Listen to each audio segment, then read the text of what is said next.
It's Sunday, the 17th of August, and we're moving really slow. Didn't get to bed till 2 in the morning last night, because when we got back from our grandson's birthday party, we had a little bit of an adventure here on the farm. When I left yesterday morning, the new calf, week-old calf, Tethys, was in her pen. When we got back, she wasn't. Pen was locked. It was a locked door mystery. And she was nowhere to be seen. We combed everywhere. We had neighbors come out last night in the dark. We didn't get milking until 10 o'clock. Normally we milk at 7. It was frightening because the calf could have gone anywhere. At one point we thought she may have been taken because it just didn't seem plausible that she could get out of her pen. The one gate is solid along the bottom and right at the floor. But apparently she managed to wriggle through the gates into the other calf's pen, get out. We've got it, video evidence. I'll show you in a minute. And she followed her mom into the field. Now, I walked the entire perimeter of the field last night with a headlamp on in the dark. I combed this entire section where they haven't grazed yet. Checked the stone island, we checked the hedges, neighbors combed the brush out there. They even walked in this field here, which is where the older calves are grazing. We're stepping them across, and we didn't see them. So we milked the cows, we got in at 11:30. Alice and I ate something, we were sitting there, we were trying to figure out what to do. She decided, Allison, to take a last walk and look. We walked the dogs. She continued on to see if there were eyes that would glow in the headlamp. She wandered all around. She followed something that she thought was the calf up above, and it wasn't it. She got around to here, and she heard something at a little after midnight. And sure enough, Tethys had managed to get herself from the field here. We could see on the security camera that the cows had come out with Tethys, gone up, grazed for a half hour, 45 minutes, and then went back to get some water without Tethys. Now, if she was walking along the fence line, then she'd be short enough that the camera wasn't catching her. The cows tend to walk out further. And because it's a security camera for the dooryard, not the field, it wasn't, aimed. Anyway, so we knew Tethys should be here somewhere, we felt. She wasn't taken. We obviously, that was just a passing fear. Anyway, it turns out that just on the other side of the fence here, where these posts are laid over, Tethys had crawled through the electric fence somehow. I don't know why. It's plenty hot. And was laying right there in the tall grass, flat as could be, hidden. And it wasn't until, we made the decision not to milk her mother last night, because usually we put her mother in with her, and to let her mother out here, figuring that if she was around, tucked in somewhere in the field, that Luna would call her. And sure enough, as soon as Allison located Tethys, Luna came over here and started talking to her through the fence. I tried to catch Tethys in that field. She's very strong and that's the thing about Angus Jersey crosses. They are just thrifty as heck. She is a feisty little 1-week-old calf, and she weighs a lot. I tried to catch her over there. She shot through this fence and immediately started to suckle on her mother. So I was able to catch her and pick her up. Now, I couldn't get her on my shoulders. She was too heavy for me to do that single-handed. And so I carried her about halfway down to the big gate, and Allison met me there with a halter. And we were able to walk them back to the barn and put them back in the pen, and they've been in the pen overnight. I'm going to have to fix the pen so that Tethys can't escape during the day again, because that was scary. We were gone all day yesterday to a park, and to come home and find one of our livestock out. That's the second time. Because last time I was going over haying, the cows got out and actually got onto the road. So having the calf go on, having to have neighbors come over and help us find her was a nightmare. Yeah, despite 2 pots of coffee, sleeping an hour extra, and just generally dragging through the morning, neither of us are what you would call perky. And It is not raining. We were supposed to have another day of rain and thunderstorms. Not a cloud in the sky, and it's already way too hot and humid. So the pasture's just drying up. I'm feeding the cows the last bit of this before we head them down into the forest, where they should enjoy it more because it's going to be cooler.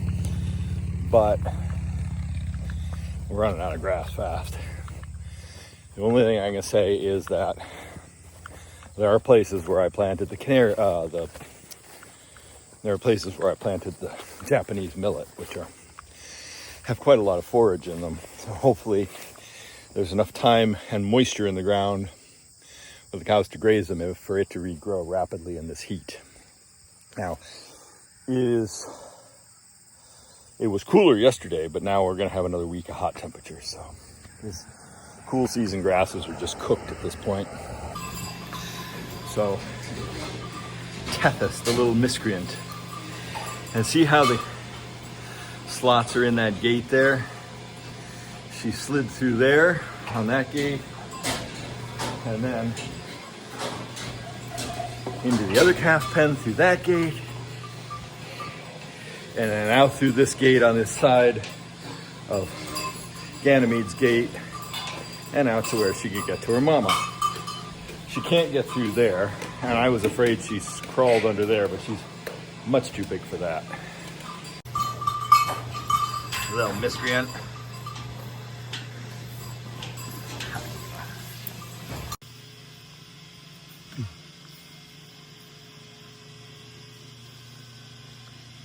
Oh, so innocent looking, you little devil. Okay, so Luna's being milked. Tethys is here, captive, and I have put some lobster trap panel. You probably can't see the black panel, but I got some blue 1-inch square lobster trap panel on there. Just baling twined it on. I need to find some cable ties. I think this should be pretty safe for both Ganymede on the other side and Tethys on this side, so that Tethys can't escape again like she did yesterday. So we'll see what happens today.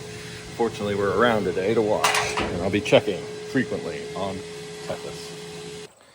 Weather says 40% chance of rain. Allison thinks it's going to rain. I don't think we're going to get rain. A couple drops maybe, probably some wind, maybe some lightning. Just doesn't feel like rain. It's raining over there, but I don't think it's going to rain here. We are supposed to get an 80% chance of rain later tonight. I'll believe it when I see it. And it could be up to ½ inch, which would be awesome. But I'll believe it when I see it.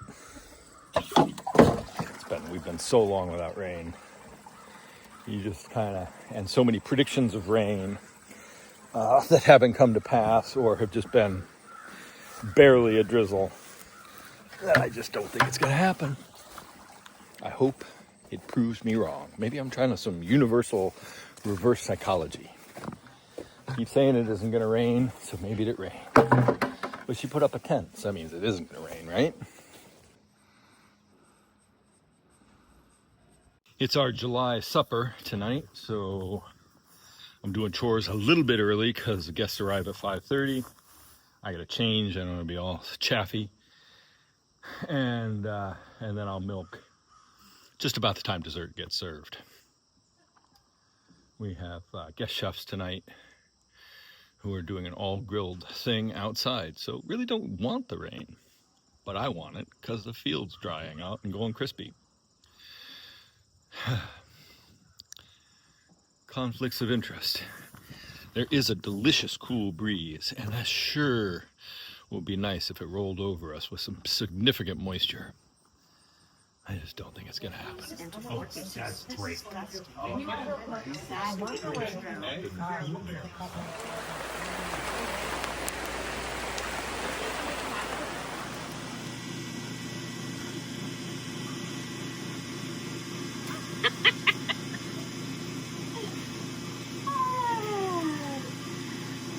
think I've had coffee and breakfast.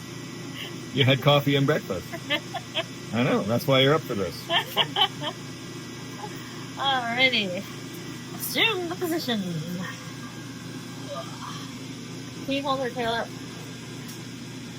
So,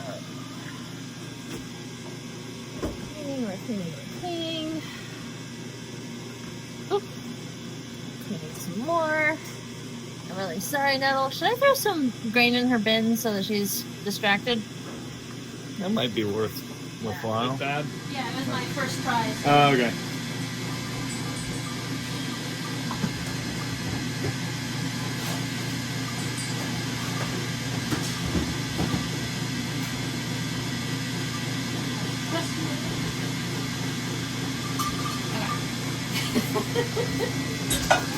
Alright, Nettle. We're all gonna have a new experience together. Hi, here you go, honey. Hold your head. Alright, you know what? I'm just gonna put it here so that Amy can't reach it. Maybe I should get Olivia some too so that she doesn't bother Nettle. Grain all around. Oh, Nettle, Libby. Libby just shoved me a Nettle way over.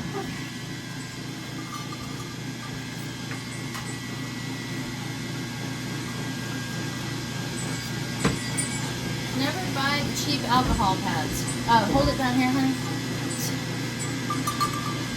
They are no bigger than the tip of your thumb.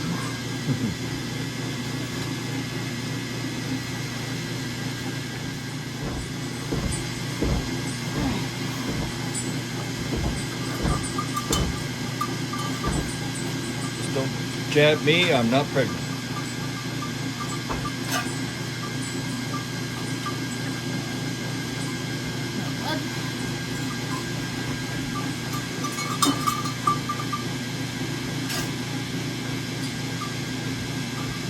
Okay, she's bleeding, but it's not sucking it out.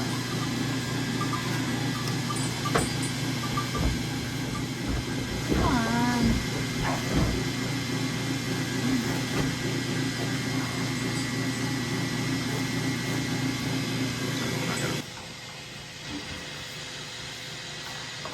Yeah, little miscreant.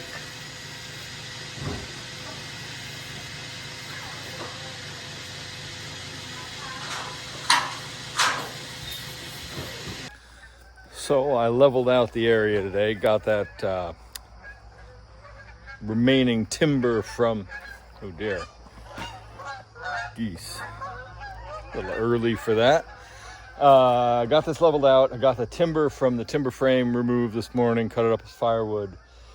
And then I just sort of, as I could this afternoon, I worked with the skid steer to level this out. Now the whole problem is we're on a slope this way, so I had to excavate out more from that corner, and we're on a slope going that way, so I had to pull a lot back and try and level that out. I got more than half of the discrepancy with a sort of a cut and fill, and we'll use the stone to do the rest. Not level by any means, but we're within. We'll see if I can get closer with the stone, because the stone will compact. The problem with the soil is it's dry and it just keeps shifting, and it's a very loose loam. As I clear this out, I kept thinking, wow, this would be a great spot for a garden. No, we're putting a barn here. I think I'm ready for this for tomorrow morning. The stone could arrive as early as 6. Not exactly sure. They didn't say when they were going to bring it. I've actually had it come slightly earlier. It just depends on who's driving and what happens. But I put landscape fabric down so it doesn't just sink into the mud.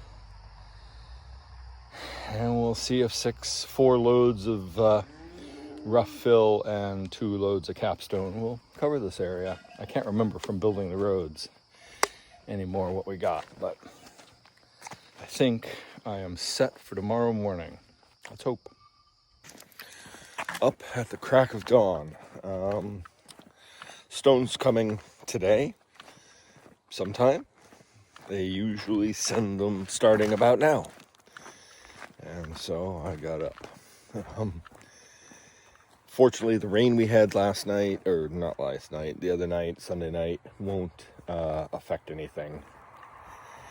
In the past, I've ordered stone, And it's rained the night before, and one time the truck got stuck just when it got off the tarmac. And we had to dump the load of stone there rather than its intended place. And that was an expensive fix at the time. I honestly don't have any idea when they're coming, but I am just assuming they're going to be here soon, because they open their yard up at 6, but the drivers come before. I think some of the drivers arrive about 5:30, which is what it is now. And so if he gets loaded and gets here fast, he'll be here about 6:15, 6:30, somewhere in there. What that means is every large truck, every Jake brake sound I hear, I'll be coming out of the kitchen to see if that's the stone delivery. Right now we're just walking the dogs. All right, kids, let's go have coffee.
Arriving right now.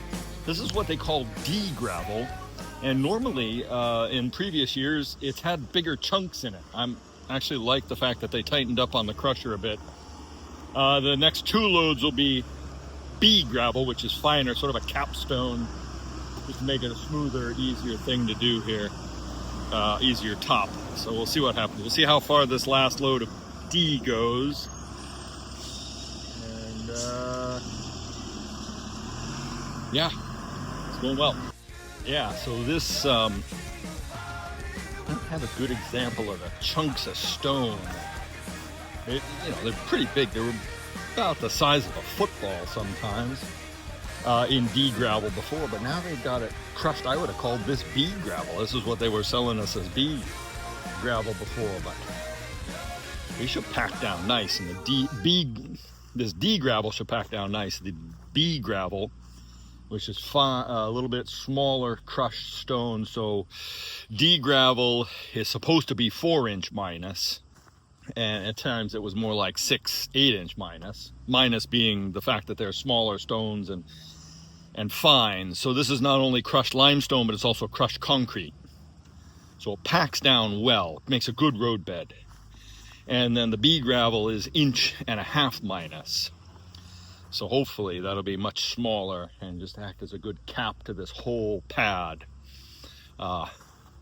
Shipping container will go there off the tree.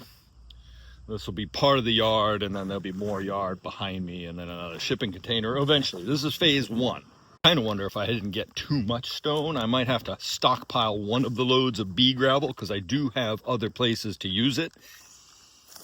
And I don't quite have a vision. I mean, obviously I didn't get this rest of this yard cleared up. I've got lumber stacked everywhere. But we need the shipping container because we need the storage ASAP. So it's this first part, phase 1, is crucial. Get the shipping container in, get it so we can have some storage. We've got some things we own that need to be brought back to the farm. So we're going to use it initially for that, and once we've processed that stuff, we'll tear down this shed and move everything, and I'll make a little shop in the end of the thing, and the rest will be a barn. That's the plan anyway, for temporary, for now, whatever.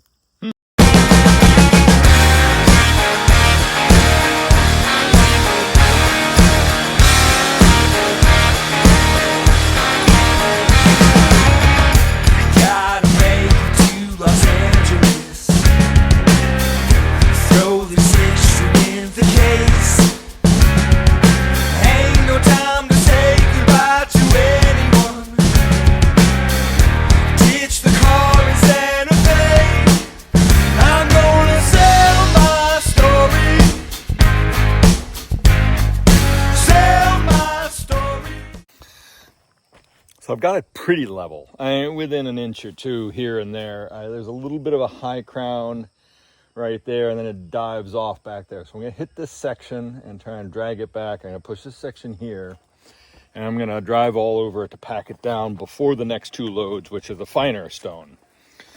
The big problem with this site is it tapered from the driveway area to out here where it needed to be level.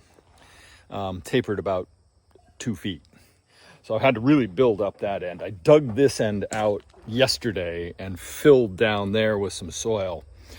This is a lot of stone, but if we ever choose to put a slab on top of this, we'll be all set, because I built this to the standard that I had to build the barn to, which was the USDA typical barn standard. So that's the other reason for doing this. If we ever get, if for some reason we ever work with NRCS again, if they ever get grant money again, we could get a barn maybe here and move the shipping container or sell it, and then put a proper USDA approved NRCS barn here, and then 90% of the work is already done. I just have to pour a slab over it and build the barn. All the gravel is in place. So we're sort of future-proofing whatever we do here. This amount of stone will allow water to seep through, shouldn't frost heave, should actually work quite well. So just level this out, play around here a little bit before the next set of stone. I probably could have gotten away with half the amount of stone and settled it in deeper, but I also just want to be able to drive off the driveway and come in here and stack stuff. For now, I think once we get the shipping container placed, I think the second outer edge will be for bales for now. And then, obviously I want to clean up all of this mess. I also took about a half of a load, which I wasn't intending to use, and made this little bump out where we keep the diesel tank. So now the diesel tank will be up high and dry. It had been down in kind of a pocket. So now I can just park right next to it and fill up. So I think that's going to be really nice to clean that area up. And again, we'll probably have a tin shed out back I may put over the diesel tank so we can store flammable liquids and lubricants and stuff in there. And again, clean up this mess. We've just sort of, over the years, dumped stuff in piles, and I'm getting a little tired of it. We need to dress this place up, make it look a lot nicer than it does. I switched from the regular skid steer bucket, which I've been using to spread the gravel, to the land plane, because I just find the land plane sits down a little easier and it's a little easier to keep flat. This design, a skid steer bucket for this particular skid steer, doesn't allow the bucket to be lower than the skid steer will go, so it's really hard to keep. It's great for back blading, but to drive on a level plane forward, you end up digging in with the bucket. You can see the brackets come right down to the base of the bucket, whereas the land plane sits lower than the base of the bracket. So it's much easier for me to see the cutting edge of the land plane to smooth things out. And it's really great for back grading. So I really prefer using that land plane with the teeth. It has teeth, so you can use it as a ripper. But I don't need that for this. So I have them tied up out of the way, so because the hydraulics are messed up, so I can't fall down. It's just a lot easier for me to massage the stone into place. I didn't want to get too close to the tree because this is obviously a ancient historic maple. Unfortunately, I think it's on its way out. Oh, I gotta turn off my... Oh, I guess I did turn off the laser level. So, yeah, I'm thinking of putting the shipping container out a ways so I have a 6-foot path to drive back and forth behind the shipping container, because I could store materials there. What I wish I had, either for the skid steer or just a hand one, is a vibrating compactor, because it would be so much easier and nicer to get this packed down and level. I wouldn't have to drive over, which does an okay job of compacting it, but not nearly as good as it needs to be. This takes a little bit of concentration. I don't want to gouge or rip up anything. I just want to skim the high spots. Where this is where a different tool, like a 6 or 8 foot grading beam, would be nice. You can just drag that across and it would level out everything in much bigger swaths, but I don't do enough work. I had a sort of one about it was only 4 foot. I had it made for the excavator before I had the skid steer. Used to use that a lot.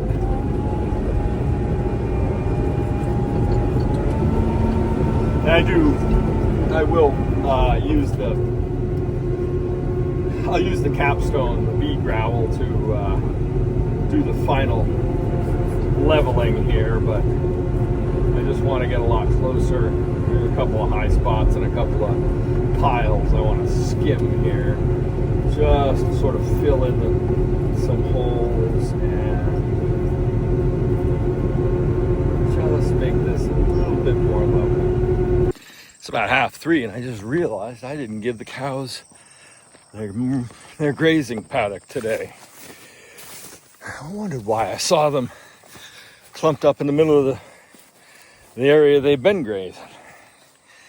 I forgot, with the trucks coming and having a spread right away so they could keep putting the stone down, I just totally spaced it, didn't get out here. Because the time I came out here, I had to collect them for milking. Anyway, they'll like it now. All right, that's better. I'll enjoy that. I don't want to come in for milking now.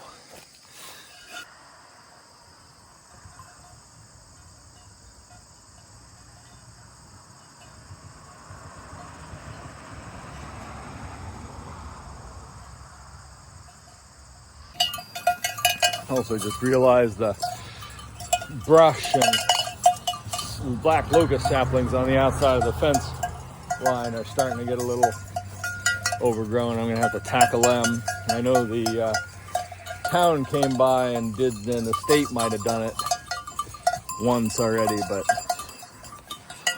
they're getting bad again. Is that good now, my lovelies?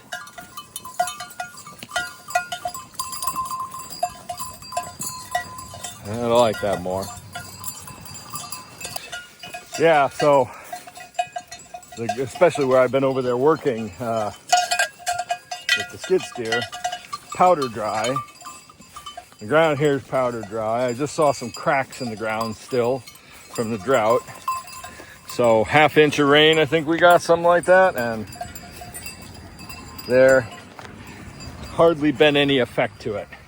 And it wasn't like it was searingly hot the following day either. It was kind of overcast. So yeah, that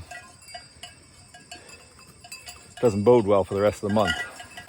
Now we are supposed to get a little rain. Now they said tonight, but maybe tomorrow night, into tomorrow, but I don't know. I no longer know what to believe. Yeah, I know I said it wasn't going to rain on Sunday. I was joking mostly because I really wanted it to rain. Reverse psychologically speaking, I was really hoping it would take hold. But it rained during the event and then stopped, and that was that. Like I said, probably somewhere in around, because our rain gauge isn't working. So somewhere in the realm of quarter to ½ inch fell. Just guessing from the puddle left. And there really wasn't enough of anything significant to take place. So it helps, it will help. It obviously went somewhere. But I don't think the rain that we're expecting in the next day or so is going to amount to anything, and I'm not sure it's going to come here. I haven't looked at the forecast because it just isn't reliable enough to be bothered with. It's just get up in the morning and go. Doesn't matter much right now because I'm not making dry hay, so if it looks damp or looks like it's going to rain the following day, I just don't go cut. And I'm not even doing that because I've only got about 25 acres of second cut to do, about 8 acres of first cut left, and second cut isn't ready. Maybe that rain will help it green up a bit. Try and get to some of the second cut next week because there's going to be a wedding on that property. But then I'll leave the further away second cut for another week after that even. First cut I got to do, but I'm waiting for the part. Oh, tractor's over there. I was going to point at the tractor, but it's parked differently. Yeah, I got to... I'm waiting for the part for the tractor. I can run the tractor. It's not going to be critical. It just leaks a lot of hydraulic oil where the crack is in the housing. So still waiting to hear back about that.